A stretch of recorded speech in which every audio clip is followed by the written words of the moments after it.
Hello and welcome back. My name's Paul and this is the channel where we document mine and my wife's move from the UK to Cyprus. We're going to be recording lots of videos all about our process in making the move.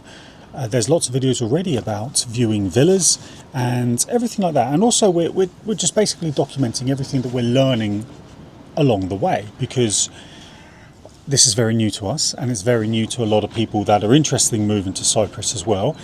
And as well as that, we are also moving our business from the UK to Cyprus as well. We run a digital based business and we'll be documenting all the information to do with that as well. But what I want to talk about today is, what does it actually take to move to Cyprus? What do you need in order to get residency? And this is a very hot topic for us at the moment because we're going through this right now. And it was only a few days ago that we had a meeting with a company called Gwenny's Red Tape Services. And they're based in Paphos. And they help expats with all of the different paperwork and everything that they need in order to get residency. All of this stuff that I'm going to be talking about is really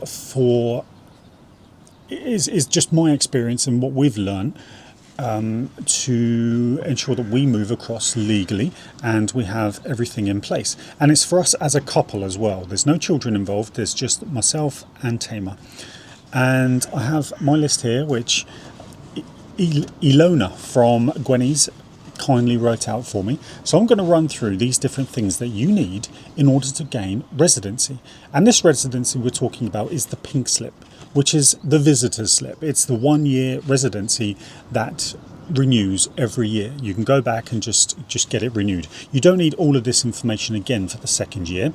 But what I'm going to do is just run through everything that you need. Firstly, you need your passport. They want to see a copy of your passport. That's obvious. You can't get here without that anyway. So that's a nice easy one. And on your passport, they need to see the last arrival stamps. When did you last arrive in Cyprus? So make sure you get it stamped at passport control, because that's very, very important. They need to know when you were last here, how long you've been here, and when you're out of the country, all of that, so they can work out the numbers. You need medical insurance as well. This is a must for getting residency over here. It can just be basic medical insurance. Now here's the big one. You either need to have bought a house or to have signed a 12-month minimum rental agreement, and this needs to be stamped and signed by the local mukhtar, who you'll find in your local area. We're going to be moving to Paya, and there's one there. And it also needs the legal stamps as well, so it needs to go to the tax office, and you need to get it stamped there as well to make sure it's all to do with stamp duty and things like that. But that's a key one. And then you need a Cypriot bank account with a statement showing a balance of a minimum of 10,000 euro. Okay, so this is, you just go to a bank, you have to open it with your passport and everything, and then transfer 10,000 euros into it. That's what they need to see. That's what the immigration department want to see, that you have brought money in. And importantly, you need a SWIFT certificate of transfer. So this basically shows that that money has been transferred over from overseas. So it's not just money between Cypriot bank accounts. If you're married, like we are, you need to have a marriage certificate that's been apostolized. So that basically means that you send your, if from us, for example, from the UK, we have to send our marriage certificate off, and then someone from some high up authority will give us a little certificate to say it's a real document. And immigration needs that over here. You also need to prove, and this is the big one for a lot of people as well, an income for a couple of 28,800 euro. And that needs to be an income that's generated overseas, so not in Cyprus. So for us, in our situation, it's from our business, okay? And that could be the same for many other people. It could be investments, it could be a pension, whatever it is. But you need to prove it as well. So that will be not just bank statements, but it will be pay slips, dividend vouchers, all of that kind of stuff. That's what you need to prove. That's for a couple. If it's not a couple, if it's just you on your own, I think it's 24,000 euro. I might have that wrong, 24,000, something like that. But as a couple, 28,800. You also need bank statements from abroad as well for the previous 3 months. So for us, it's from the UK. And you need a Mukhtar's letter. So this is a letter that the Mukhtar needs to basically sign, and it's from him. This and Gwenny's will give you a template, which is this one here. That's what they've given us. And it's so simple. The Mukhtar just needs to put his name in there and certify that we, with our passport, live at a certain address, and then he'll sign it, stamp it, and all this kind of stuff.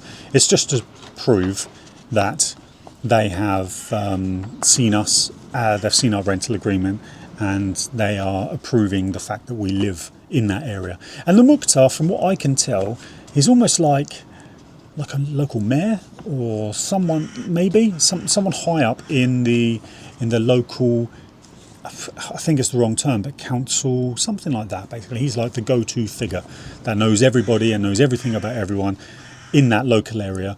And then when things go to immigration, if it's been signed and stamped, if certain paperwork's been signed and stamped by a Mukhtar, then straight away that holds quite a lot of authority. That's my understanding of that anyway. And you need medical exams as well. And those medical exams need to be done in Cyprus. And you've got a little form here as well that your doctor will need to sign. So when this is, again, Gwenny's gave me this. And this is basically just saying that they'll do a chest x-ray to make sure you don't have tuberculosis or anything like that. And they'll do blood tests as well to make sure you don't have hepatitis, syphilis, AIDS, anything like that, basically. Okay, so it's just a medical exam, and I'm told you just go to a local medical centre, tell them that you need a medical exam for immigration. They know exactly what they're doing. They do hundreds of them. You pay them their money. I'm not sure how much it is, probably 150, 200 euro each, something like that. And then they sign this, you're done. And you also need the final thing you need is the Acro police check from your country. So for us from the UK, you can go online and you can just get a criminal record check done, basically. And again, that needs to be apostilled, so that goes off and then you'll get a little certificate to say that's a real document as well. So there you have it. There's quite a lot there, isn't there?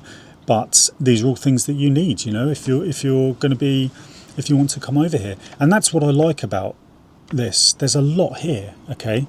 And it means that they're not letting anyone into the country, and they're showing that basically they're more than happy for people to come over easily as well, but you have to be self-sufficient. That's basically what they're doing here. You have to bring money into the country, and they don't want people who are going to be just sponging off their system, I guess.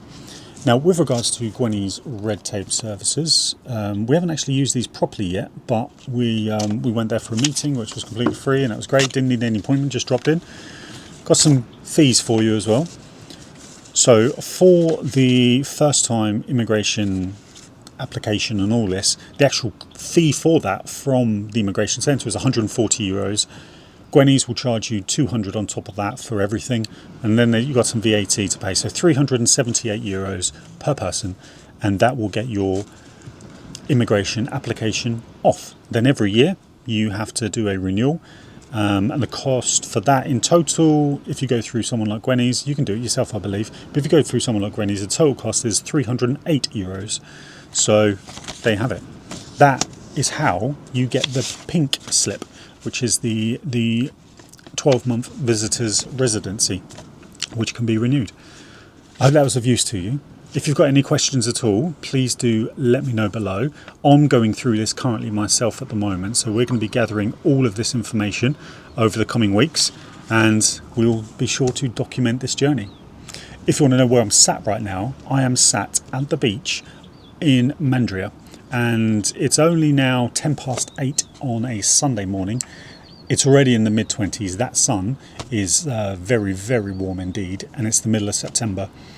This is what I love about this country so far, and it's just beautiful weather, guaranteed all the time. Thank you for watching. Any questions, leave them below. Don't forget to like, subscribe to the channel if you want to follow along with our journey, and we'll document everything that we learn along the way. Thanks for watching.